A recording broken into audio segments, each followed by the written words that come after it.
Some people claim that the atrocities we commit in our fiction are those inner desires which we cannot commit in our controlled civilization. So they are expressed instead through our art. I don't agree. I believe heaven and hell are one and the same. The soul belongs to heaven and the body to hell.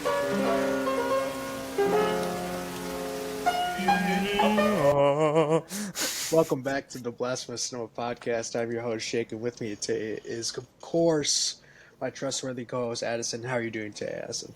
I'm good. How are you? We're doing good. We're doing good. I guess I'll go into a little bit of the issues that we had. Yeah, go ahead and explain to our few listeners what has happened. So, we initially were going to do just like the one episode on Martyrs. And that was going to be our first video as well. And we get to the end of it, and we realize there's an echo on one end. And so we're like, kind of like, fuck, we can't fix it. So what shall we do? Yeah, and the echo was over the entire track, and I even tried to fix it, and it was just terrible. So, and we decided that we were going to talk about The Substance. So instead of redoing the whole thing, because it was a lengthy conversation, there's definitely a lot to it. Definitely didn't want to do that whole thing over again, like the next day or whatever. It just feel awful. So we are going to do a combined episode now with Martyrs and The Substance. So yeah, so and this we're officially live recording on video. We're on video now, so this will be our first video podcast. So yeah, let's just kick it off with two pretty insane movies that are pretty off the wall. Take two on Martyrs. Second time we get to talk about it. Yeah. Then The Substance, in my opinion, one of the year's best movies so far. So yeah, I think we'll kind of kick it off with The Substance. Since it's a new release, we can kind of get out of the way, and then we can get in more into depth Martyrs on the back end. I had no idea about this film going in. I just randomly saw people logging on Letterboxd, and I was like, what the hell is that? And I see your review about it, and then people telling me you need to go see this. And it was directed by Coralie Farge, and she is the director behind Revenge, and that came out in 2017. Which that was a movie you liked, because you told me to watch that in 2017. Yeah, I like Revenge. I think it's a solid directorial debut. How do you feel about it? I liked it. I thought it was alright. Yeah. Definitely, you can tell there's a lot of choices for style and stuff. It kind of shows like she is a talented director, and she can cook for sure. Definitely. And I had no idea this movie was coming out, and I literally went in so blind, and I'm so glad I did. This movie is a fucking roller coaster and a half. Yeah. Both of the movies we're going to talk about are a roller coaster, but like, oh yeah, The Substance goes to the extreme at every turn. Oh, for sure. I mean, I went in completely blind too, and I was like, oh, so we're definitely getting some like Cronenberg Usna type style, like body horror mixed with like some Verhoeven style satire the whole time. Yeah. And I would say like my biggest takeaway here, I mean, I have a lot, but like the one thing that stood out to me the most is that the director, Coralie, she makes everything revolting. Oh yeah, I mean, even down to eating. Every single aspect of this movie, like the sound design, the visuals are all injected, no pun intended, injected to the max and there's a scene early on where Dennis Quaid's eating shrimp in a very aggressive and disgusting way, and you have to sit through it all, and she makes it the most disgusting thing you could ever imagine. And almost anytime there's like a close up of someone, it's like borderline fish lens. It's not full Yeah. fish lens, but it kind of has that morphing style to it where you can just see a little distortion to it. Kind of makes everything feel off. Yeah. Um, Synopsis wise, it's follows Demi Moore's character, who she's playing a basically a show host who does like fitness shows, like old school fitness shows, and she's getting up in age, and they want something new, something better, something younger, something more attractive to audiences, and she after a car accident, one of the doctors hands her a thing and says like, hey, you might be a good candidate for this, and it turns out it's called the substance, and it promises you a younger, better self, but there's certain caveats to it. um, and this particular part I think is just so creative and interesting. um, One, the way that you get the other self, um, then you have to feed your other self while you're in the other body. You have to like stabilize, but You you have have to to use stabilize every day. fluid from the spine of the Yeah. host, basically. And you have to switch every 7 days, no exception. Yeah, because every time you go over the 7 day limit, there's essentially damage done to the opposing body. What's taken away cannot be given back. Yeah, and I Dude, love the premise, like the whole setup of the movie in general, I think is great. It's like a demented La La Land where you can see this actress who's on the downswing, basically. Like she got the walk, the Hollywood Star Walk of Fame kind of thing. yeah, And you don't really know to the extent of how famous she was beforehand. You just have little slivers of it throughout the yeah, movie where it's like, oh, you're that woman you used to be so big and everything. And it's like, I guess the Hollywood thing where it's like once you start aging out, you kind of become irrelevant and you have to yeah, go to reality TV, this kind of, or like you said, the workout videos that she's doing now. It's like an 80s kind of thing. It's what it yeah, reminds you of. And it's yeah, just so funny to me how it just kind of gives you that little sliver of it at the beginning and just kind of peppers it throughout without actually giving you her whole backstory. I think that's interesting. And yeah.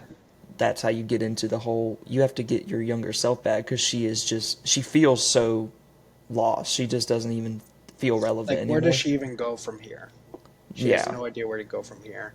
Um, yeah, it's kind of like the one thing too that I really loved is like when she's walking down the studio hallway, and the studio hallway's laced with like her iconography and all that stuff. Like she is like definitely like the main draw at this studio, but it's Dennis Quaid plays a producer, head of the studio, who obviously humongous piece of shit.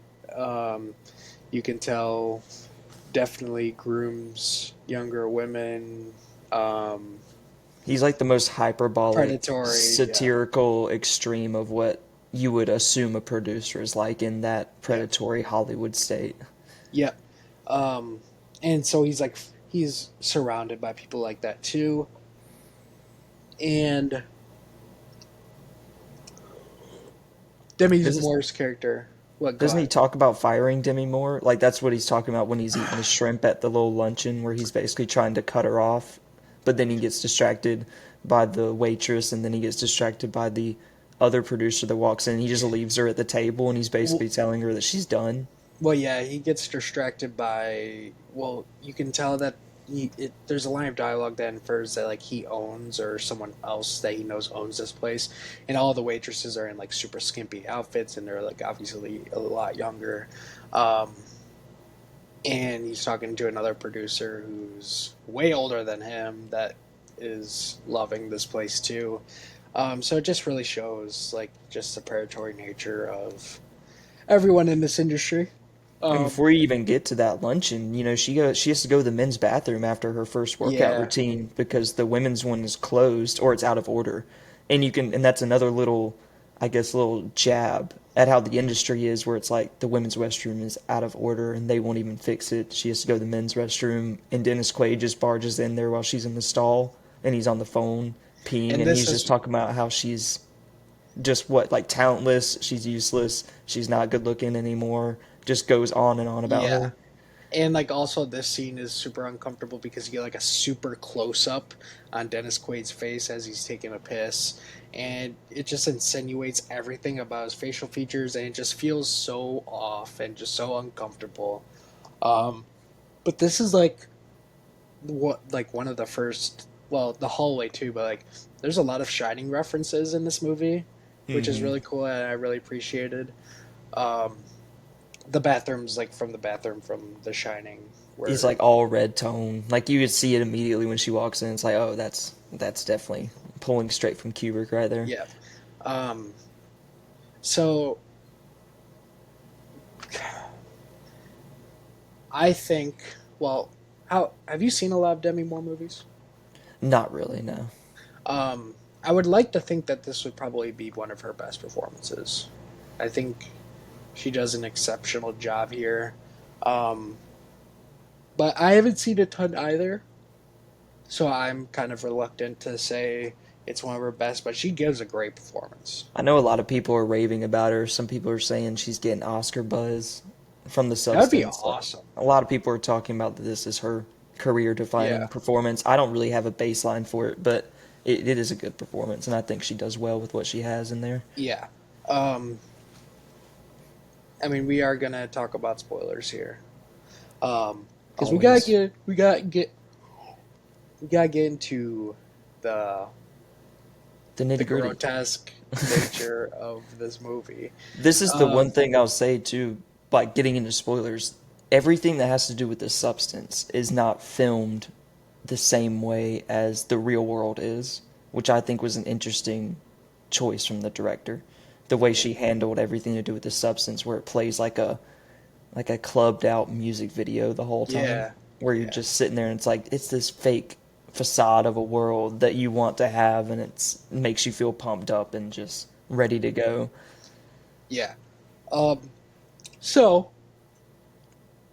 the substance is so basically when she gets the substance in her hands, she takes an injection, and what happens is that this other self protrudes from your spinal area, basically rips open your back and dumps out on the floor. And this is your newer self. And her newer self, Sue, is played by Margaret Qualley. Um, I also want to have an interesting conversation about Margaret Qualley in this episode too. Um, but so yeah, and like Demi Moore's back is like ripped open the fuck, and um, obviously Margaret Qualley is like yeah, like the younger, more beautiful, more hot, all that stuff. Like she's what exactly what this studio is looking for. Um, and she realizes that, and so she goes and finds the ad for Demi Moore's character's replacement, and she gets the job Immediately, basically. immediately. She just walks in and they're just like, "Oh, well, that's it." Yeah. They made some wild comments about the person before her, basically, like look something not in the right place. Um, More of the misogyny yeah, kind of stuff that goes with the industry that they were tackling with. yeah. Um, we kind of like actually talked about that a little bit with audition. Like there was like a scene in audition where Hmm. like that was very much the same thing.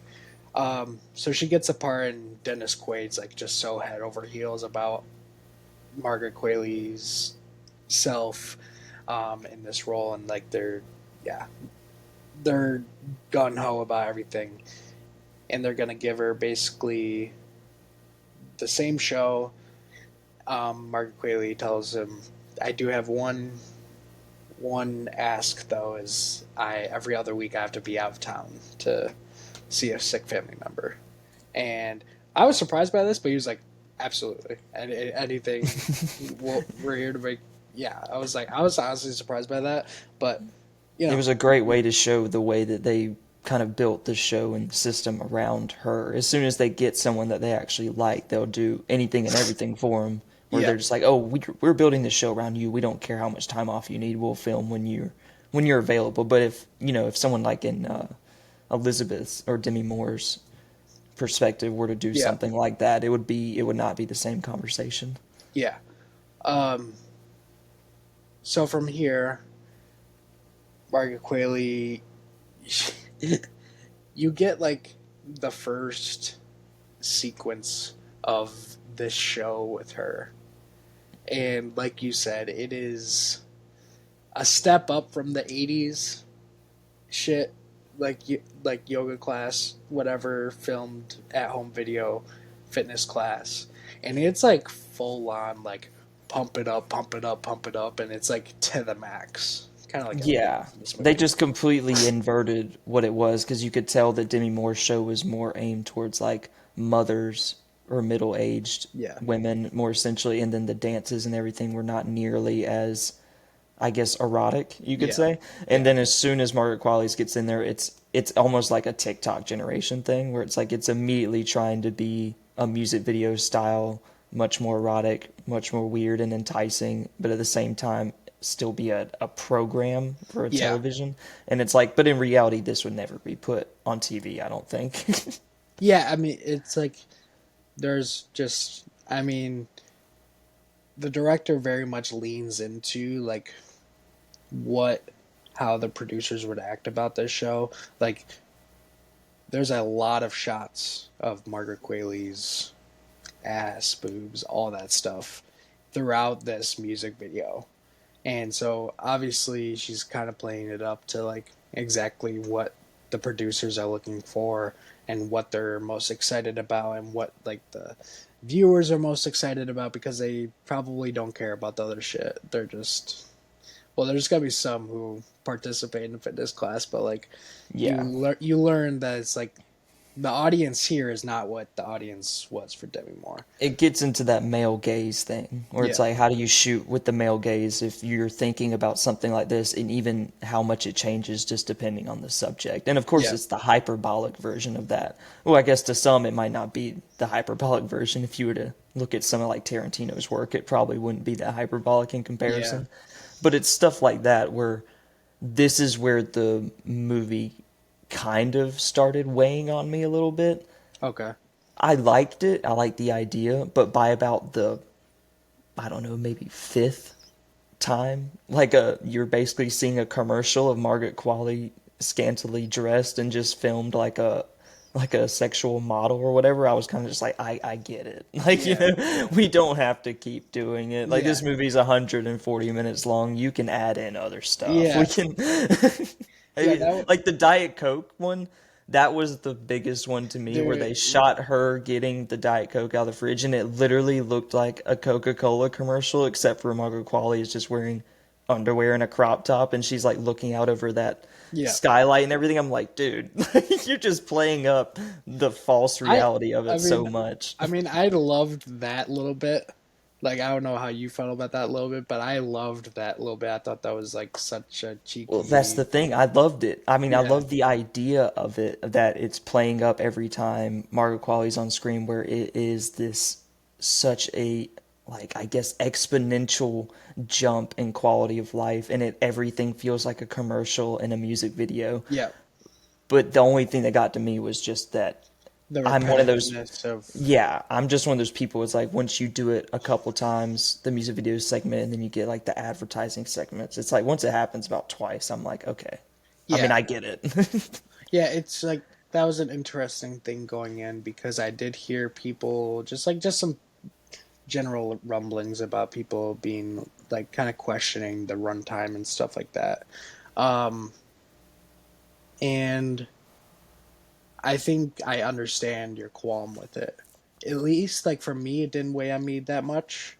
Um, but I understand having those qualms with it because there is a couple, and like there is after a certain point there. I mean, yeah, there definitely is more moments that lean into it. Because I don't think it's until like the fourth dance infomercial with Margaret Qualley that something goes awry, where it actually starts getting interesting. But I think you have to sit through like three other ones beforehand where it's like, okay, I've seen this. Like, Yeah, I think it is the fourth one, or maybe it might be the third when shit starts going wrong because of the swapping and everything. But or yeah, actually, it was a dream sequence. But still, it's stuff like that that it's like once you hit that one note, you're kind of just like, all right, yeah. cool. Um, so the way that things kind of spiral out of control here is that Margaret Qualley's character once like, oh, it's fine. I will basically bypass the 7 day rule for a couple of hours because I'm out with people. Um, it'll be fine. Yeah, the first time And she was at like a party at a yeah, club. yeah. And she like didn't go like super long, but she definitely Well, over she brought the like guy home. yeah. Yeah, and then that's when shit started going wrong because she Um, brought the guy home and she'd already been over the time limit, and then she yeah. started getting the nosebleed, and then realized she had to stabilize. But then that's when you find out in the movie that if you don't let the other person swap out, they don't rejuvenate the spinal fluid as often. Yep. So she kind of ran out of spinal fluid to stabilize, had to go back and swap, and then when she woke up, that was like the first implication. It was the finger. Like yeah, her finger is old, decrepit, looks rough, It absolutely rough. it's wild looking at it on her hand because her whole hand looks fine, Yeah, except but the then one the one finger finger. that looks decaying, basically. Yep. Um, and she basically calls the substance place and it's like, you know, there's been a slight misuse, and guy tells her like, hey, well, there's nothing we can do. That's just how it is. Once you use something on the other side, you can't gain back what's been lost. And on top of that, well, she's like, you know, she's doing this stuff, and he's like, you got to remember, you're one.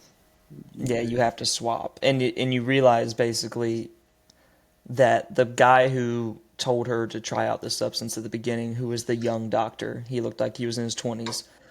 He was also on the substance, and it turns out that he also had another half that you see later on that basically kind of implies like, has she started stealing away from your time yet?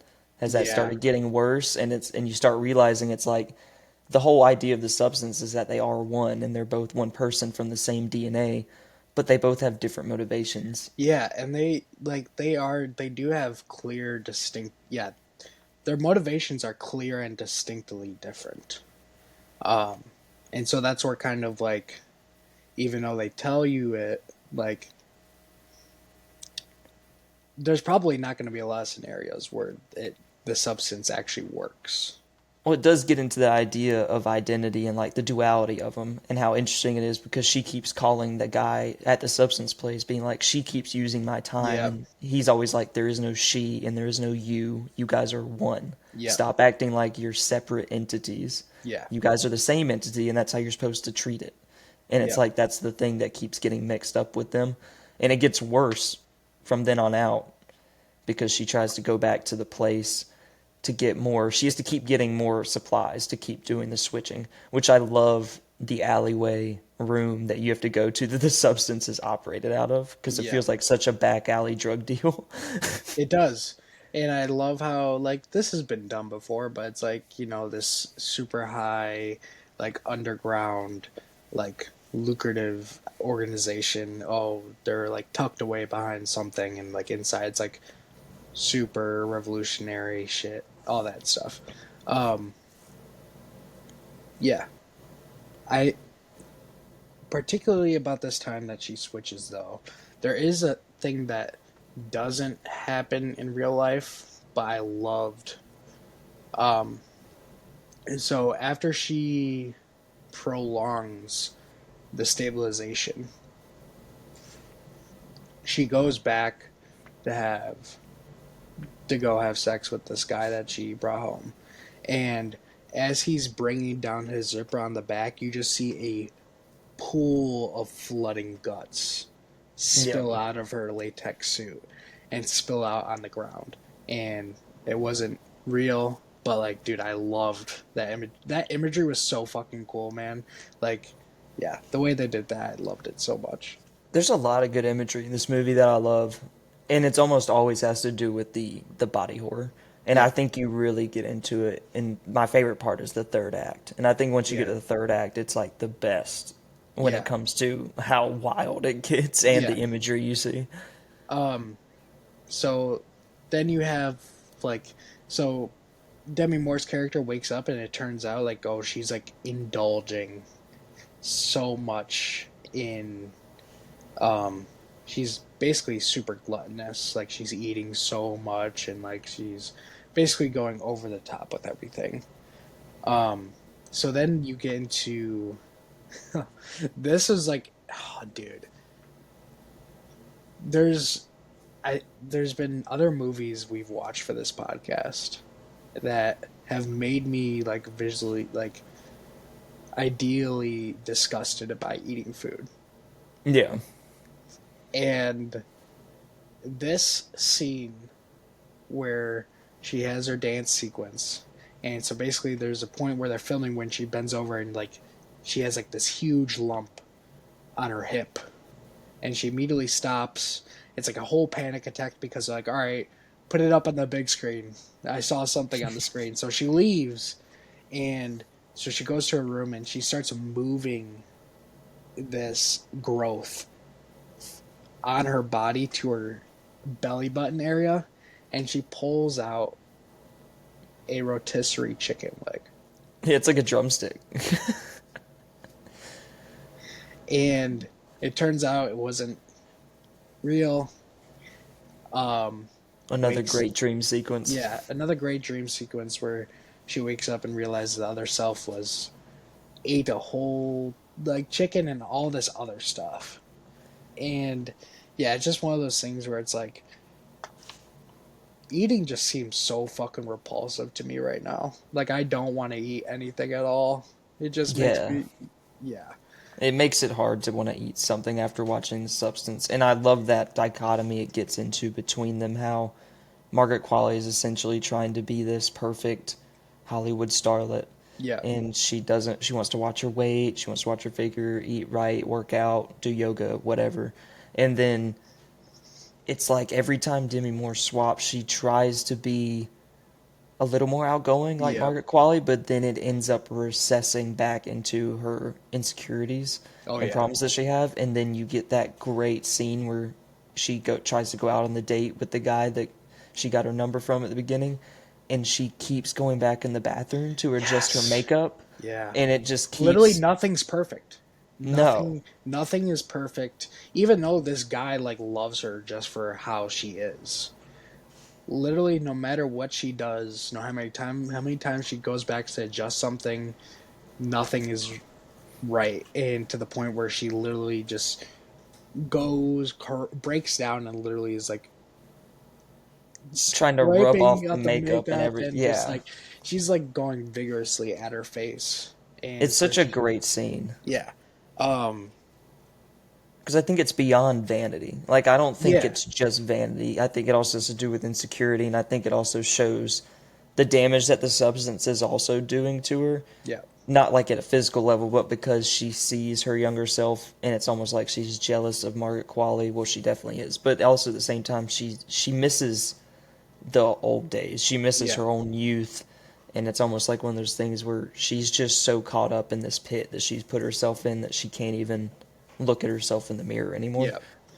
Um yeah, so from this point, Margaret Qualley decides to her version of herself um goes out of her way to, well, Margaret Qualley gets switched back in, like she's now the person, and Demi Moore's character has gone off the deep end. Like she has she is so insecure about so many different things, and Margaret Qualley as well, as how she looks and how the stardom she's getting. So she's like putting newspapers up on the wall so she can't see Margaret Qualley's billboard outside of her place, and the amount of food that has been eaten in this room is unfathomable. It is a dump. She And basically just watches TV and eats. yeah, Like, becomes like a hermit when she's swapped over. yeah. And there's a great part where Margaret Qualley screams like, "You have to control yourself," and like it's played really well parallel wise because both of them say it when they're in the Yeah, because other when stuff. Demi Moore Yeah, swaps yeah, out, she's like cleaning up like alcohol, booze, like yeah, clothes everywhere, party materials. But then when she swaps over, she's basically cleaning house of like rotisserie chicken yeah, bones, drumsticks, like yeah, ice cream, all this shit all over the place. yeah. Um, that was also another wild scene where Demi Moore's sitting at the TV, and at this point, like her whole left leg is old and decrepit and aged well beyond her age. And so she tries to get up and she can't move her leg because it's locked into place.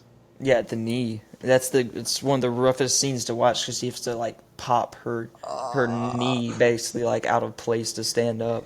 Yeah, it is definitely it's super tough to watch because they drag it out. Like it doesn't go by quick, and it just it it showcases it's an effective showcase of just like how weak older people are, and people don't realize that until they get that age.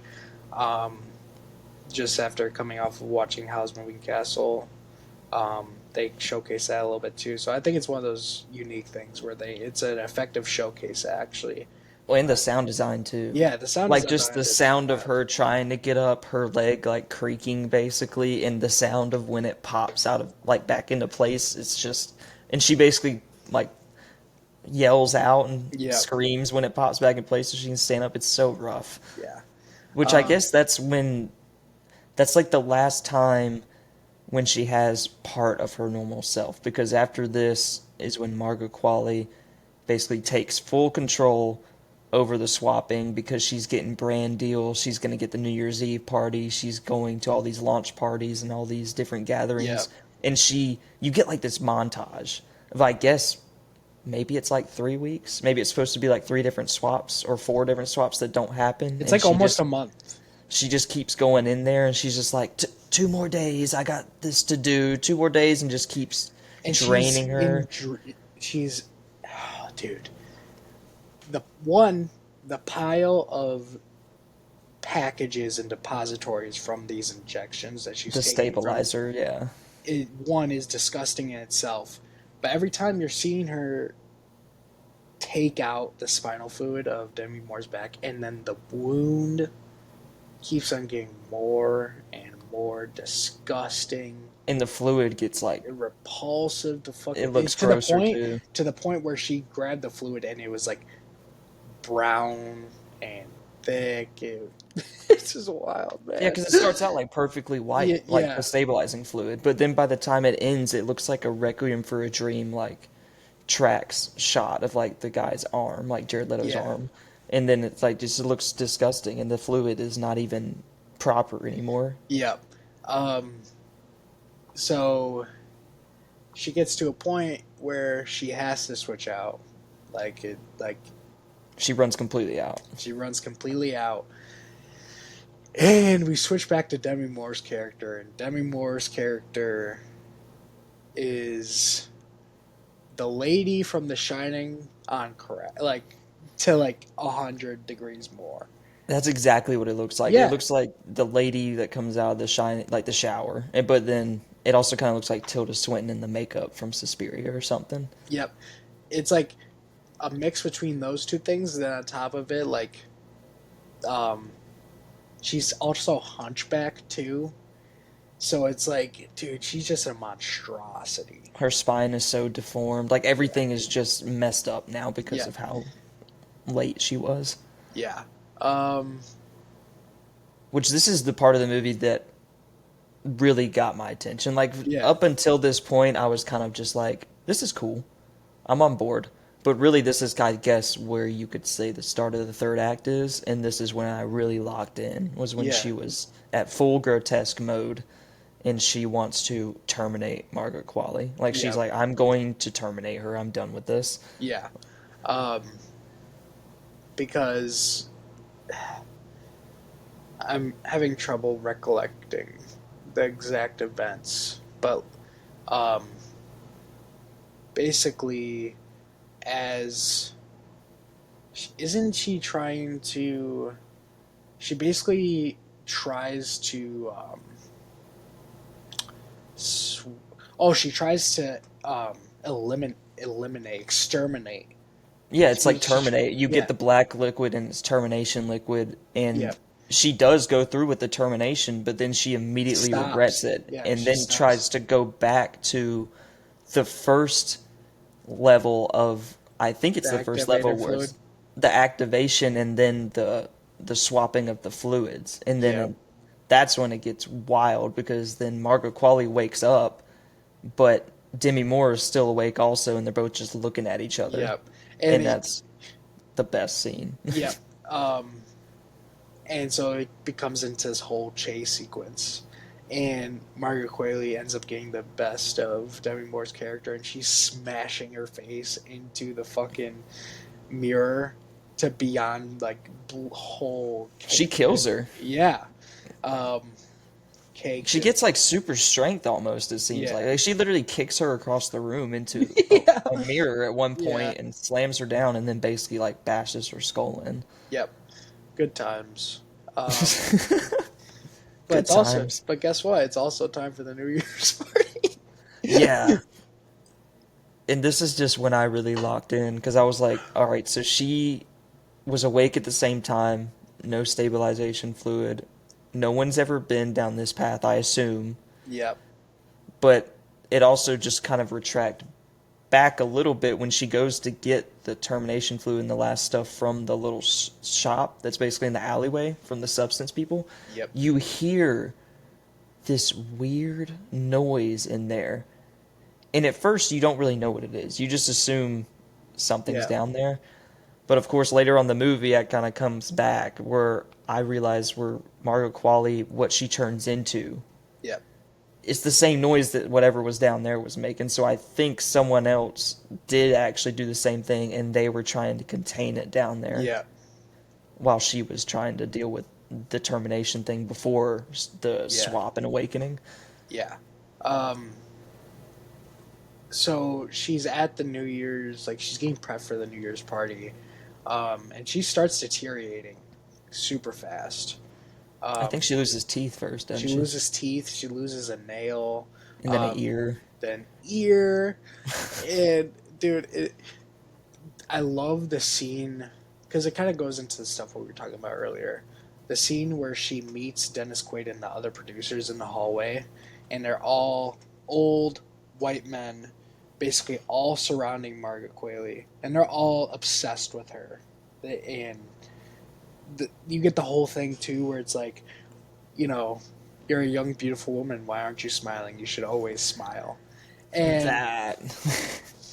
It is such a good line because how many times have you either heard or seen the memes where women are so tired of having men tell them to smile? They're yeah, so I pretty. mean, You it's should smile more. yeah, Like, how aggravating that must be. yeah, and it's like working in when I worked in retail for 6 years, you saw it all the time, Oh, I'm and sure. and it blew my mind, like just this mindset. But I mean, But you get the dramatic tension yeah, also that she is at this point missing her two front teeth. and she's And trying not to.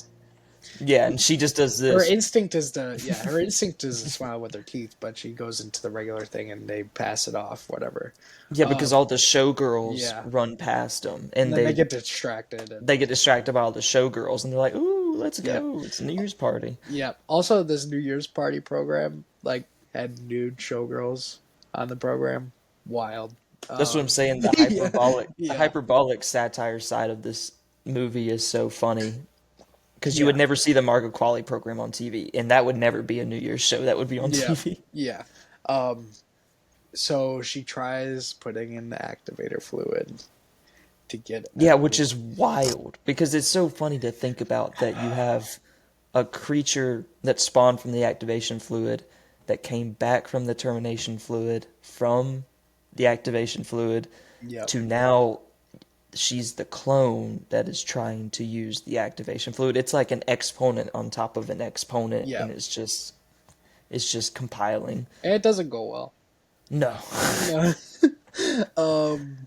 I was like really interested to see like what was gonna happen, like what are we gonna do here, and basically you get the most outlandish, hideous monstrosity you could imagine. And you get that hilarious edit where when you first see Elizabeth at the movie, it says Elizabeth, and then when you first meet Margot Qualley and she chooses her name, it says Sue in all neon letters. And then when this creature's born, it cuts to Elizabeth Sue monstrosity, something like that, and it's like, what? Yeah. We're just going full Gonzo mania now. Yep. So she decides to go back to the New Year's party. She staples the face. Staples Demi Moore's face onto her, and so she like basically goes out to the New Year's party as it's airing, and you kind of get like a lot of like the commentary of like, you know, just people with like physical deformities basically automatically labeling her as a monster. This is when you really get the Yuzna and Varovian shots too. Like, Yeah. of course, Brian Yuzna, you can just see the influence of society in this all over the place. But then you have the like quick zoom shots of the audience members, like, oh my god, Yeah, and it feels so Varovian, like Starship Troopers, like when the guy's head gets shot off in Starship Troopers, and Johnny Rico turns around and he's like, no, it's like it's just going full on satire at this point. And so she has a she has a boob essentially protrude out of her body, and then she starts spraying blood everywhere. Yeah, and the boob drops out like an eyeball onto the floor, and then you have, it's like a hodgepodge of Margot Qualley and Demi Moore, but then you have Demi Moore's face starts protruding out of the back of the It's mask. like the thing where it's like elongated, but like she can't like say anything or whatever. Yeah, it's wild looking. I love the design. I would love to see the practical full design of that thing, like a sculpture. I bet it looks insane. So yeah, things get like she's just spewing rivers of blood everywhere in this audience. Another great scene, just the audience getting sprayed with blood, and everyone's like, "Oh my god!" Yeah. I loved this ending. Yeah, the ending is much. amazing. It's one of my favorite scenes in the whole movie. Is the final shot and everything. She makes it out, and she basically explodes on the Hollywood Walk of Fame. On the Hollywood Walk of Fame. And like, so you get this like little blob, what's the rest of her, and it's Demi Moore's face. And she's basically like scooting along, and she ends up on her star. And she basically melts away, it gets cleaned up, and it goes through all this weather and different scene changes, and it just melts away. And it's just such a good final scene, and it brings it full circle because of course the movie starts off by showing the star being built after the egg sequence. It's such a great just way to round it out, and a nice little cap off. And it's also just, I mean, it also just tells you what the whole story's about. Like, that's the narrative right there. It's one of the best ways to end a movie is when the audience, there's no way they won't get it.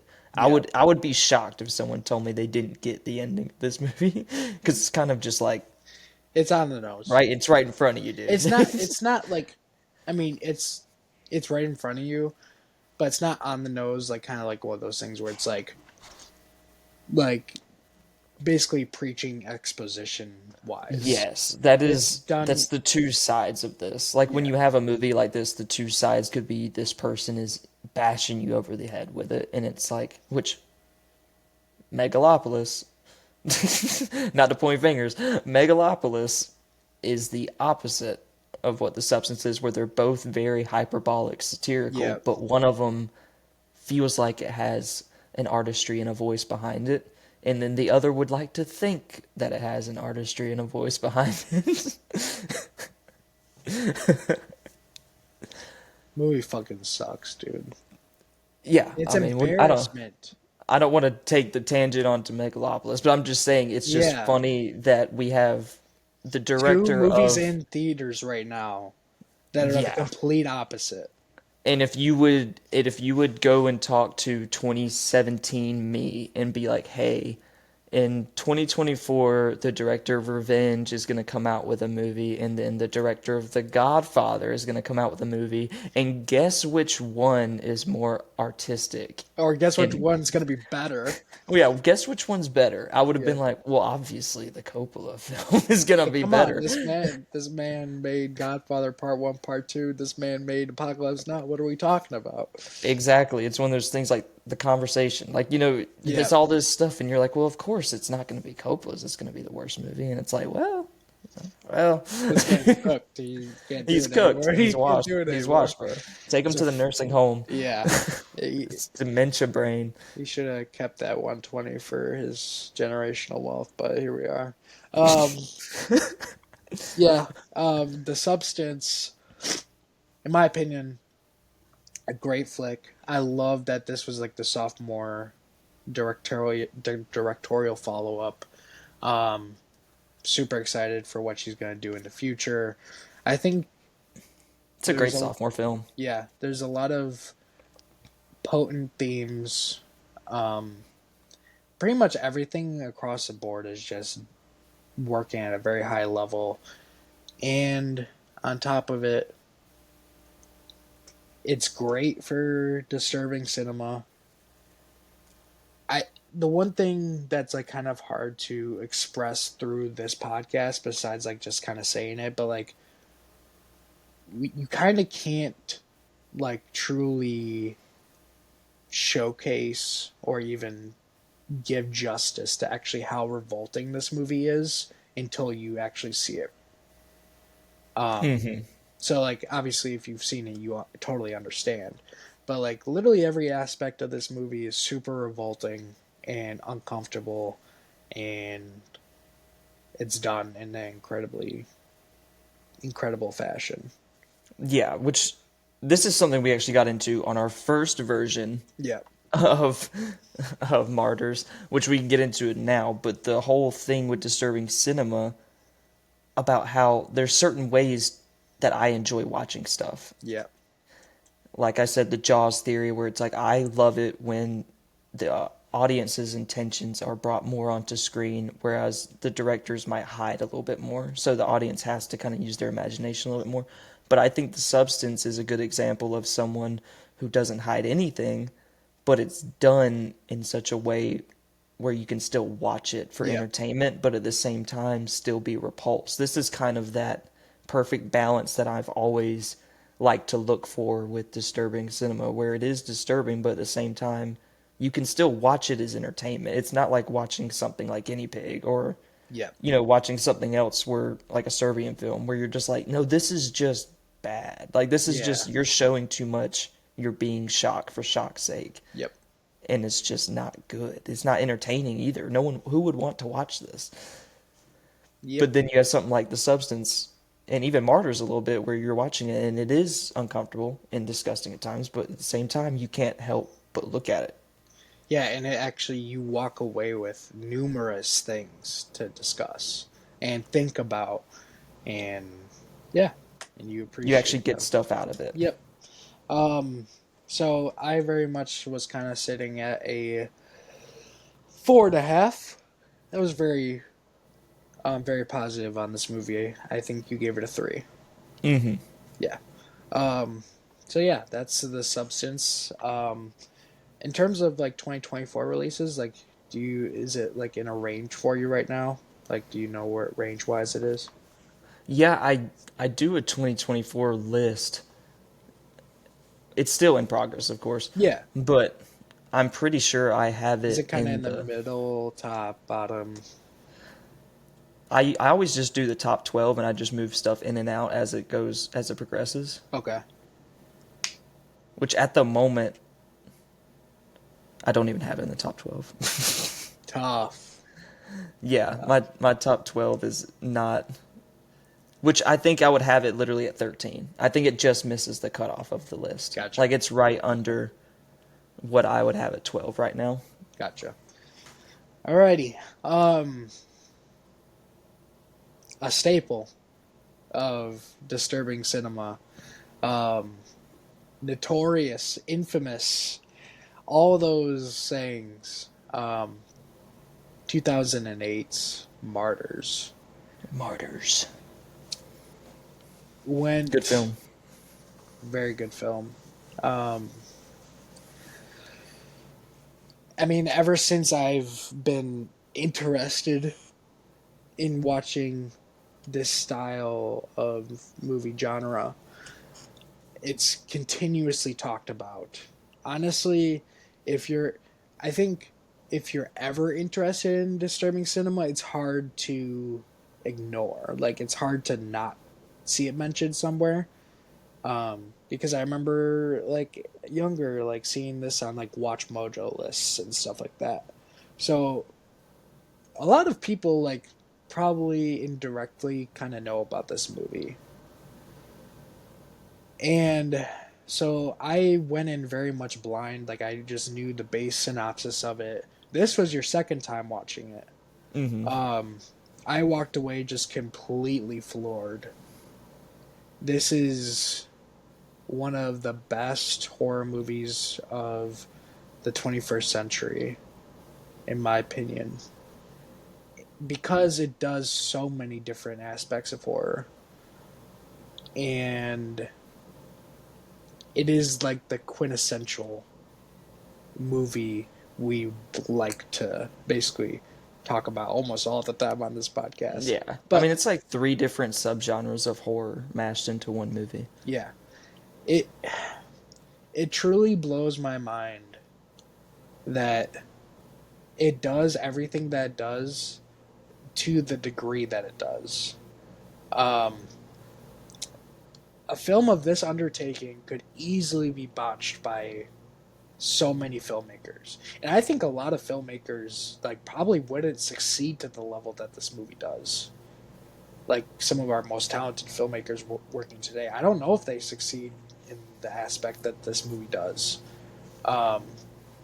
And so like we talked about this the first time we went around, but the director Pascal Laugier, he doesn't really have like a notable filmography outside of this movie.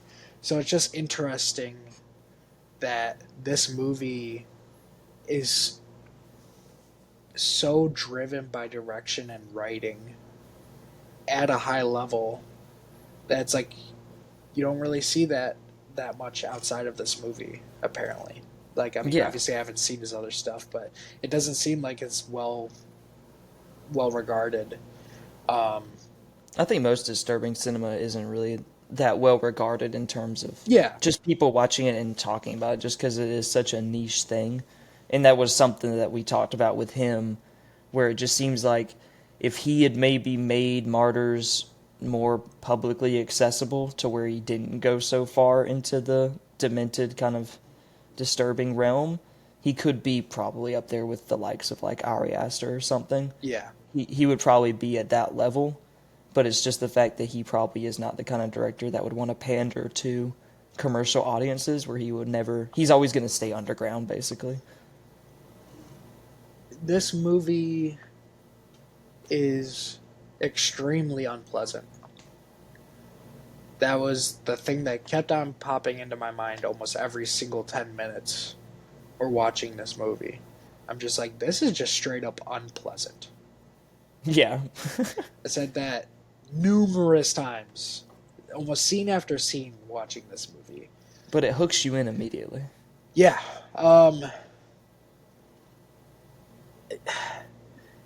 It's so I I want to lay out the layers of this movie. So one, you have a story about a group of young people being kidnapped and being held hostage and basically held without like sunlight and food, and they're basically being deprived of basic necessities and um, food, and they're being tortured along with it. Then you have a whole supernatural aspect to this film for a good chunk of it. Yeah, the first Then half. then you have a whole fucking behind the scenes cult like hierarchy in society thing. And you get three different styles of horror. Yeah, And it you get almost goes from it almost bounces seamlessly from them too. like there's clear distinctive cuts between the three. This movie is 99 minutes long. Yeah, and all three acts basically have are designated to one specific thing, except for maybe the intro, because the intro shows the girl escaping, and then you get the jump cut to her being in the orphanage now. First, first showing of supernatural stuff going on, and then home invasion. Basically, cuts back and forth between the home invasion and Some of supernatural, the most visceral home invasion scenes you'll ever see in any movie. and then you get the cult Brutal. stuff. Yeah. And you get just like you just get so many different things about like themes are just about the afterlife and stuff like that. Which And that's the juicy part, is getting to yeah. the ending, the third act. So I mean, I can't I can't state enough how I know you're not as high as it as I am, but I just can't state enough like honestly kind of the miracle that this film is. It like the fact that this movie does so much and does it well just blows my mind.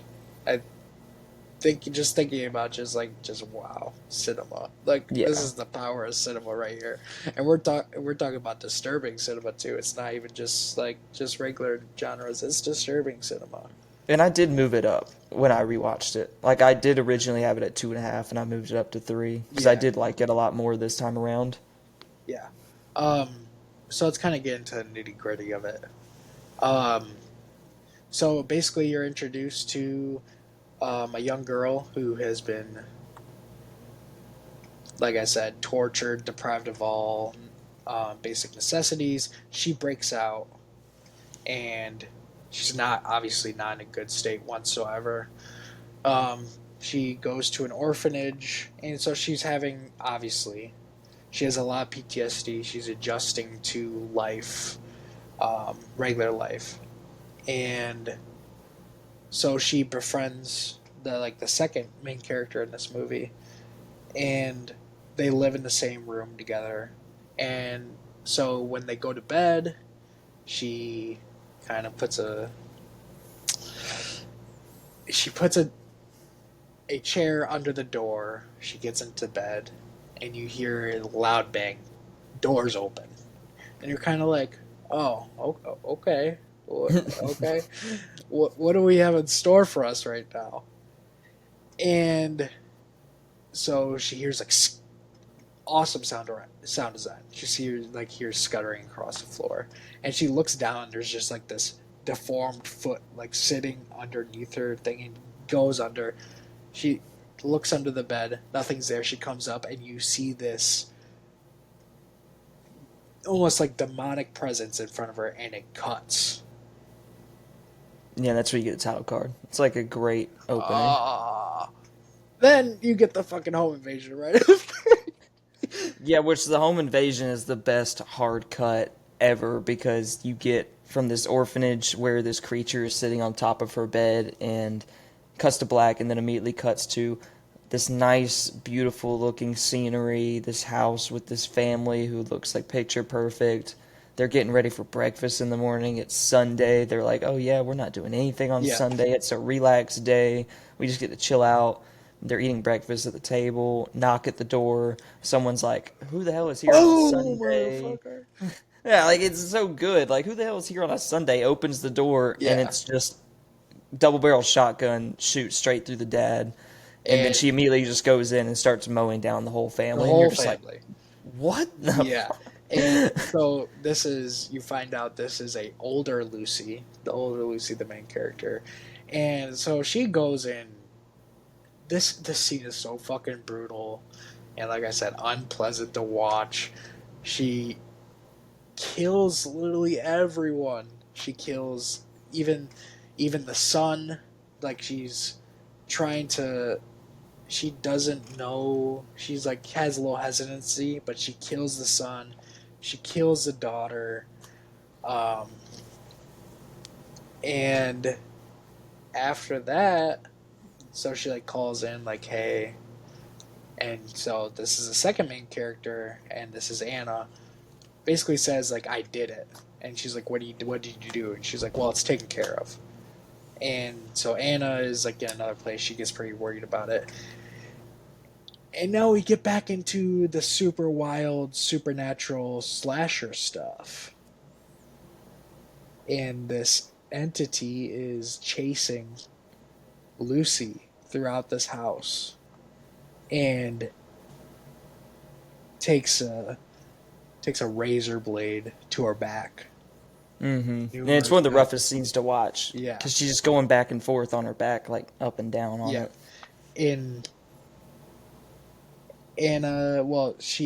Lucy ends up escaping, and Anna's there to take care of her. She goes back in.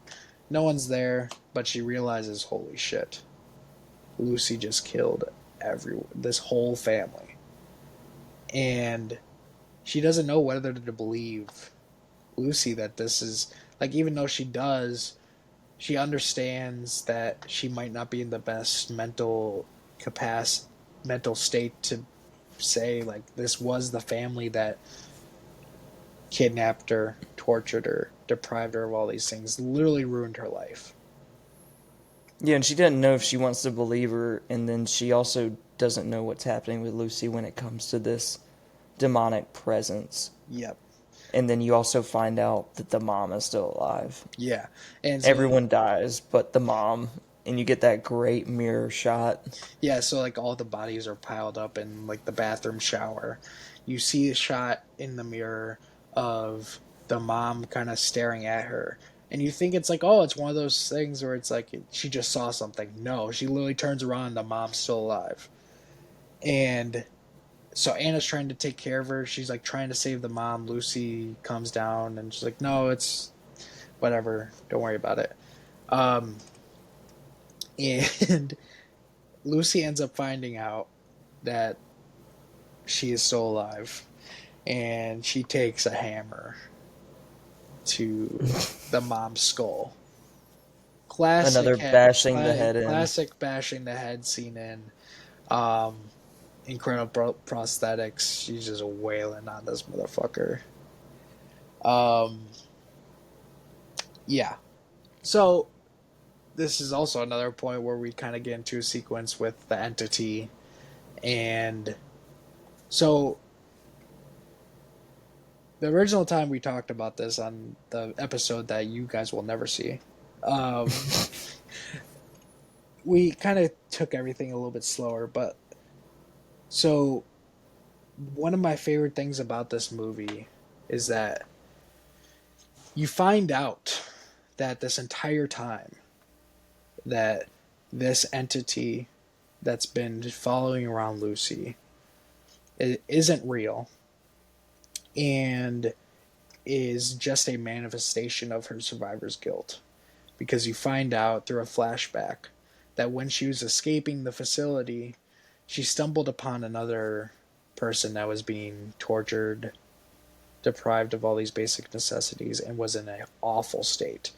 But her younger self had no way to get her out. And so she left. So you find this whole time that this entity is a manifestation of, one, her PTSD, and two, her survivor's guilt. And this is one of the biggest positives about this movie, in my opinion, because this is like one of the most effective showcases of like survivor's guilt. A thing that's not touched on a lot. Recently, Godzilla minus one showcased it, but it's not a thing that you see a lot in film. And this it uses the visceralness of this entity and the extremity of it to truly showcase how far gone Lucy's survivor's guilt and PTSD is, but also just like how something like this weighs on a person and Yeah, what it can drive them to. and it's really interesting the way they utilize the self harm aspect as well. You don't really see movies tackle self harm in a way that's usually in a productive fashion, I guess, or in a way that's actually kind of shown well. Because Yeah, most times it's either done for exploitive reasons or it seems like it's done as just like a tack on or it's hyperbolic. But this actually feels like the way they're attaching it to an entity and the way they're attaching it to, like you said, the survivor's guilt and the PTSD that she dealt with, where it kind of gets to this point where she doesn't even realize she's kind of harming she herself doesn't because she thinks realize this it. Yeah, ended. Yeah, she thinks the entity is doing it, and it's really just this manifestation thing and I of could how. see that like she's literally the one that's cutting her arms open, essentially, and Yeah, she's committing and self harm. But in Lucy's perspective, she sees the entity doing this to her. Yeah, it's such an interesting way to tackle it, I think, and I think it's done very well. And she ends up, of course, taking her own life because of she feels like her mission's completed, essentially, yeah. kind of a sort of closure.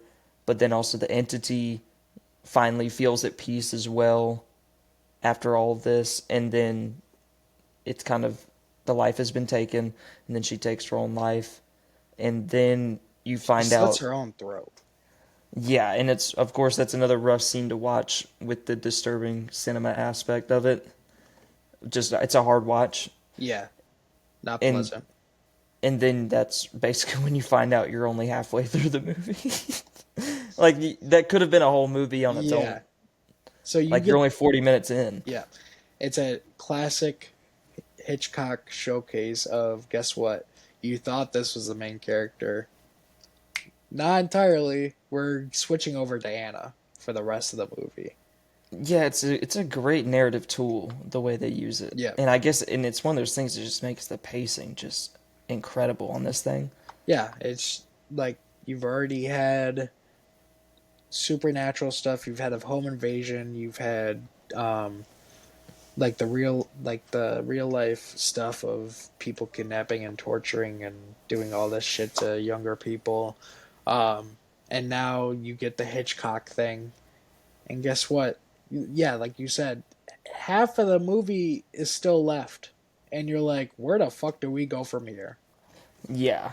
And that's when it gets really crazy because basically the hammer that she used to smash the mom's head in goes through this, I guess, what do you call it? A window or like a little Like a little, plexi thing? yeah, it's like a cubby almost of this piece of furniture. Yeah, it like goes through that and then Anna moves all the stuff around and she, of course, barbarian style finds a staircase going down into the depths. Yeah. And you're like, oh, great. Like, where are we Where going does this now? go? Yep. So like we obviously think like, oh yeah, so this is where they're holding people. Um and so she's walking down this hallway. It's obviously like super modern scientific facility style. You get these pictures of these disturbing last moments of life of these several different people in horrific states. And you kind of just don't know like what necessarily these things are yet. You can tell they're older photos, like they're throughout history. Yeah, That's really all you can tell from them. yeah. And Anna finds a subject that is being currently experimented on. And this person is so far beyond reality, both physically and mentally. Um, Yeah, they've basically reverted back to the most basic instincts of like life. Yeah, they have this huge metal contraption over her eyes, and she's chained up. It just awful look. And as soon as Anna gets down there, yeah, you see the whole revert thing where like she immediately like goes to her leg, is like clinging to her leg because kind of it's like that mom thing or like the safety aspect. And like warmth. Like Yeah, it's all this stuff that's just the most basic necessities of life. yeah. So she takes her upstairs, and so she's trying to like basically just like help her out. Like you kind of see in this like spot where you like see her arms or like well, her wrists are just because of like the shackles. Like they are, it almost like they're like clinging onto her hands, like hanging on for dear life, for lack Yeah. lack of They've word. been stuck there so long, it's just kind of like apart Yeah, now. and so she puts her in a tub. It's a little tough, but then we get The toughest. the wildest and definitely the toughest part in this entire movie, for me at least. I don't know. It's probably the toughest part for me too to watch, I would say. So she wants to get the headpiece off of her, and you realize on the top there's these hooks that are basically put into her skull. And so to get them out, she has to basically pry open these bolts out of her head. And it is so excruciating to watch. And that's not even the worst part, is like when she takes off the headpiece, and like the way the prosthetics look here, and like the blood curdling scream of the girl, it looks like slime, like blood slimy, and it's like so fucking disgusting. It's just like I don't even know how you describe it. It's like pus, maybe, like all this yeah. bodily fluids, just nasty stuff, and it's just all coming out, and it just looks just awful. And And this you girl's just, wailing. It's just yeah, it's just not something you want to watch. yeah. At this point, you kind of find out that this girl has this asphyxiation in her current state where she feels like she needs to get stuff off of her body because she feels like there's cockroaches crawling on her body. So at this point, she's literally taking her face and scraping it against the wall and like parts of her body. And Anna tries to stop her, but since she's in this most basic state, she acts violent because she doesn't know how to act anymore. It's very animalistic. Yep. And she ends up taking a knife and cutting off her own hand because that's the best thing that she can think she can do. And she like sticks it through her arm this way, and just like it's so rough to watch, man. Everything with this girl is rough to watch. Yeah. It's like it's all the hardest stuff to watch is Yeah. basically with this one girl that she pulls out of there. She basically takes off her whole hand because that's the only thing that she can think of doing to alleviate this issue. So Anna ends up taking her downstairs, and guess what? You get another twist. This girl gets a bullet put in her head Just out gets of nowhere. And you have these black coat people walk in, and like this lady kind of obviously running the whole thing. And they basically tell her like, who the hell are you? This shouldn't have happened. And they eventually force her downstairs. They throw her downstairs, and they kind of put her at this table, kind of chained up, with this other head lady. And so it is a quote unquote exposition scene, but it's done. I mean, I'll let you describe it because I think the way that you said it the previous time was pretty well said. Well, it's definitely an exposition scene, and a lot of times I have problems with Yeah. exposition scenes. But for the sake of this film, and I think the way it ends, the exposition scene that plays out here feels very necessary because the woman is basically explaining to Anna now that she's trapped down there and they need a new subject that all these pictures on the wall from history are witnesses, and these people, once they get to a certain state of shock and trauma and pain, that they kind of reach this nirvana state and they see glimpses of the afterlife, or they see something. They have an otherworldly near death experience. Like they see what's beyond death. Yeah, and they're a witness to it, and all this stuff has been chronicled, but they've never had someone survive the witness state to tell them what they they've see. seen. Yeah. And that's basically what this cult was trying to do. They need inexplicable proof of a witness surviving the incident and to be able to live to tell what they've witnessed to have seen after the life, basically. And I don't know. I really enjoy the exposition scene because I think it leads to a placebo effect in the end when everything actually does go down in the third act and how it ends.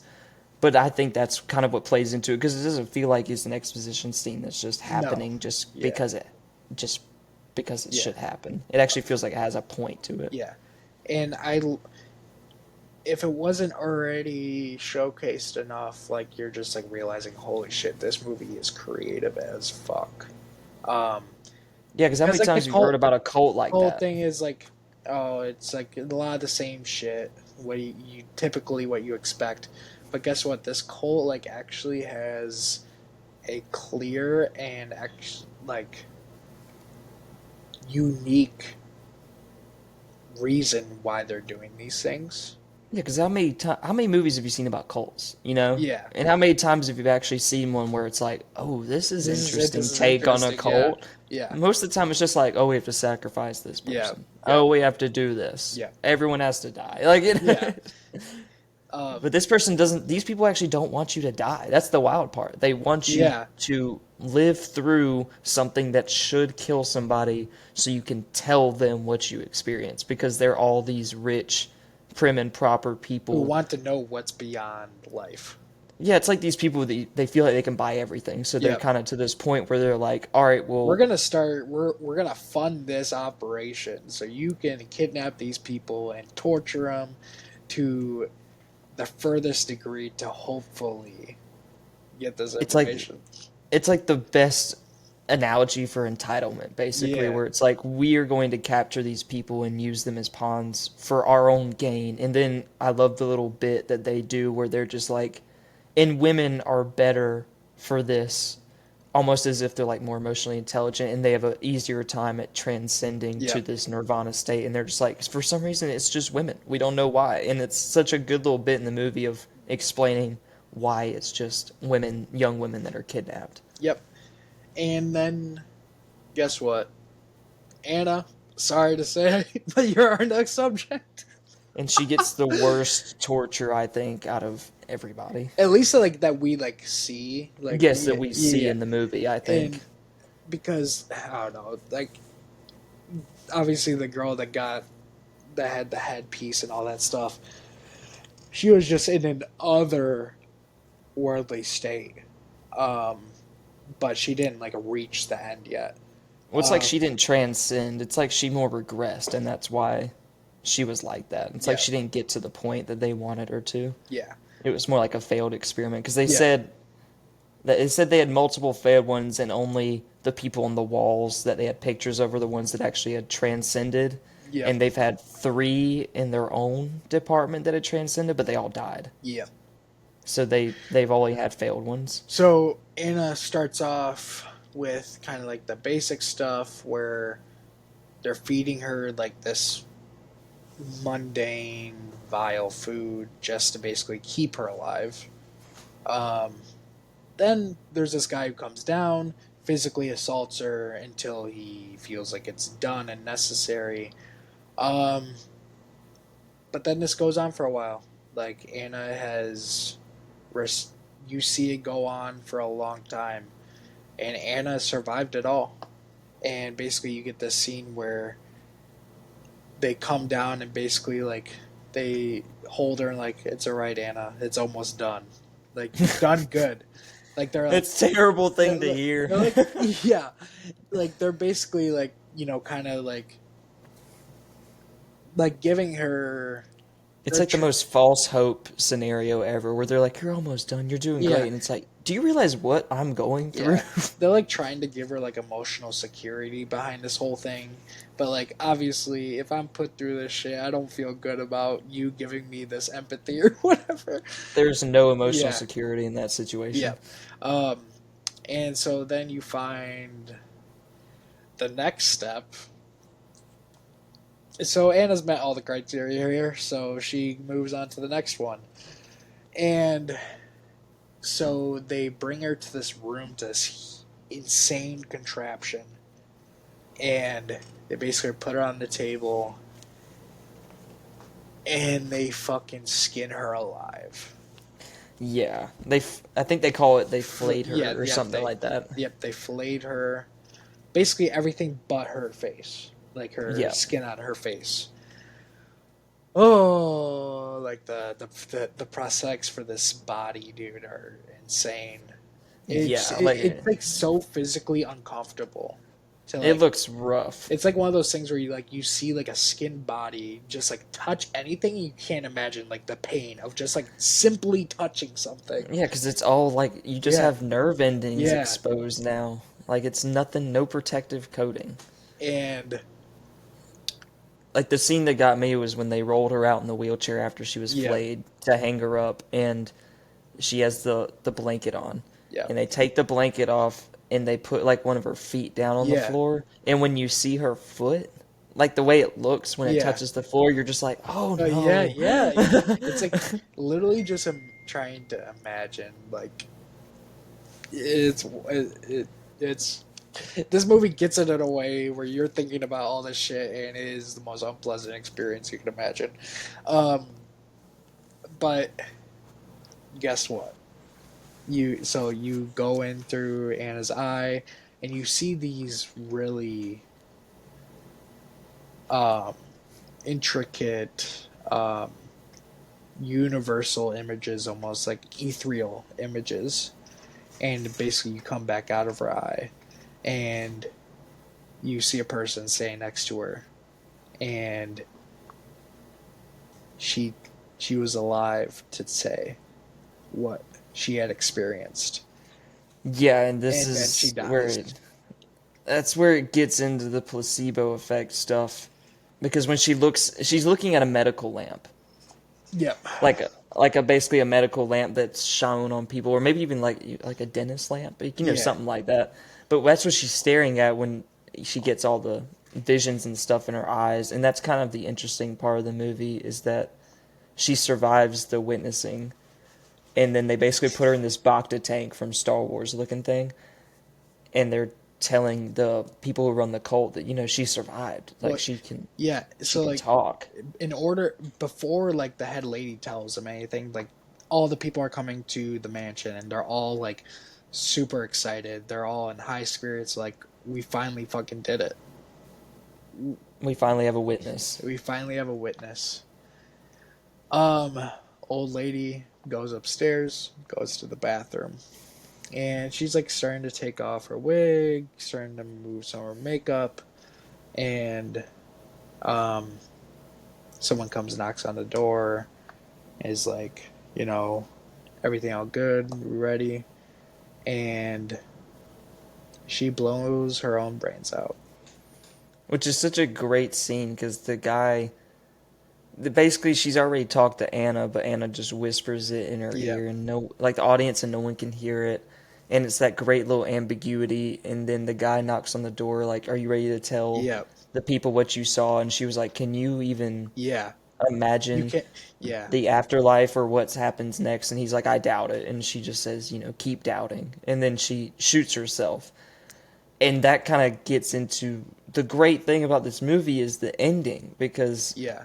you don't know if what Anna saw was real or a placebo effect of being told what she would see. And then also, the other side of that coin is, did she know and did she lie to the lady, or did she not know and Yeah. tell the truth to the lady about what she saw? Either way, It's it's a almost great as if ending, no matter what. yeah, Yeah. it's kind of like either way, the lady knew that whatever she heard about, either she knew that it was the placebo effect, like it didn't really matter, she didn't really see anything, Yeah. or she was told that it was something that didn't really matter. Yeah. Because the fact that she says keep doubting is almost like the fact that she was told what it was. Yeah. She almost liked the aspect of not knowing more. And it's like once she knew, she was like, that's it. That's what I've been working my whole life for, ruining all these innocent people's lives and Yeah. everything just for, like, you saw a light. Like, okay. Yeah. And kind of like we said, like it works both ways. Like you can leave this movie feeling like okay, like yeah, they did experience something, or you can leave and think it's like totally a placebo effect.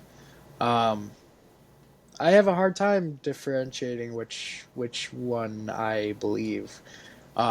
But like that's just like how great and effective this ending is. It forces That's the you, fun part about it. yeah, and it it just what you. I just sat there and I'm just like, fuck, like, It's just so interesting because how many times have people talked about how when they go into shock or if yeah, someone's dying, the DMT releases in your brain. Your brain's trying to calm your nervous system and calm your body down. You get euphoric. yeah, Like how much of it is physical, chemical, how much of it is mental, spiritual? Or is it a mix of all those elements into one thing where that's what the witnessing is? And it's almost like or maybe she told the old lady, it's like, you'll never know. yeah, You'll never experience it because you won't go through what I've been through. yeah, It's almost like the biggest FU in a sense. yeah. Just brilliant stuff. I mean, I don't. It's so profound. Like I said, I can't. Like I just sat there after the movie ended. I'm just like, fuck, man, what an experience that I was just put through. Like literally every single act of this movie is an experience in itself. But as like you talk about movies as experiences, and this is Martyrs is definitely one of them. And it's even better that it's just not for shock value. Actually has something to say, and there's purpose behind everything. Yeah, I would definitely say that even though I don't fully enjoy watching Martyrs every second of the Yeah, movie, yeah, yeah, nothing feels like it is just purely for shock value. Nothing yeah, feels like it's not supposed to be in there. Everything feels like it does have a purpose for being in there. It doesn't yeah, feel like the director's just throwing shit in there to piss the audience off or make them sick or something. yeah. Um, so it's like I'm not trying to be hyperbolic at all. I like truly think because of like so many different things in this movie, like it is legitimately one of the most unique and one of the best horror movies of the 21st century. Um, I think it's like kind of one of those things where it's like I think any filmmaker would kill to have one movie as good as this in their filmography. And like I said earlier, I don't know a lot of filmmakers working nowadays that could pull off this movie the way that this director did.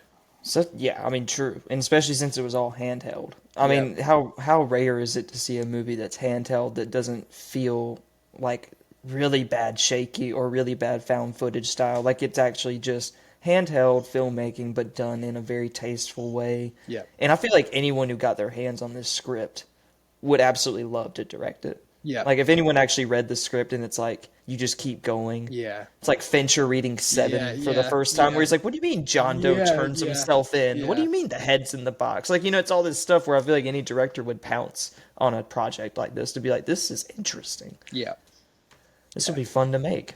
yeah. Um, yeah, what can I say? Like truly, one of the best movies that I viewed for this podcast. Um, Are you still sending a 4.5 for Martyrs also? yeah, So it's like 4.5 for Martyrs and The as Substance? a substance, and they're both in the same.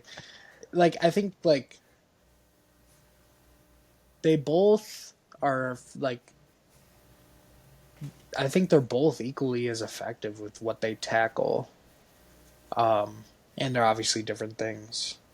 So, and it's just, like, awesome, too. Like, Martyrs is in 2008. Substance is in 2024. And, like, even though the Substance, like, is not, like, entirely original, there's a lot of, like, reinvented ideas that are done in such a way that feels fresh. Yeah, I think it pulls from a lot of influences, but I think The Substance is pretty original Yeah, just as a standalone film and as a sophomore film. I think it's definitely, I mean, it's definitely better than all the Lego sequels, requels, whatever bullshit we keep getting nowadays. yeah, It's nice to see something like The Substance coming out or like In a Violent Nature. Like, we need more stuff like that where directors are absolutely. taking big swings. Yeah, couldn't agree more. I fear. I fear. We fear. We fear. We fear. So yeah, that was The Substance and Martyrs. This was our first video podcast. Um, Visuals. Visuals. And Visual audibles. visual and audio medium. So the goal initially was to be like, all right, Martyrs Then The last Substance. this week, then The Substance like kind of like mid October, then watch October watch recap at the end of October. We got all screwed up because of Yeah. technical difficulties. So my plan is that this is until the October recap. This is going to be the episode. What I'm going to be doing also in the meantime is we'll re-upload, kind of just like re-upload older. Well, should we upload previous audio podcasts to the video? Actually, the more I think about it, I kind of would lean no. I mean, you can upload just the Audible ones onto YouTube if you want and just have the video one as the Yeah. newest one. I don't know if you can mark them for not being Yeah, like the actually, top of the page or something. I think you can set it to where the newest video I and then just upload prior stuff. I think the more that I think about it, the more I'm gonna lean towards no. That's fine too. We can just upload just videos from Yeah. now on YouTube and then just take the audio, put them on the Yeah, yeah. Spotify. So yeah, it is September 30th right now.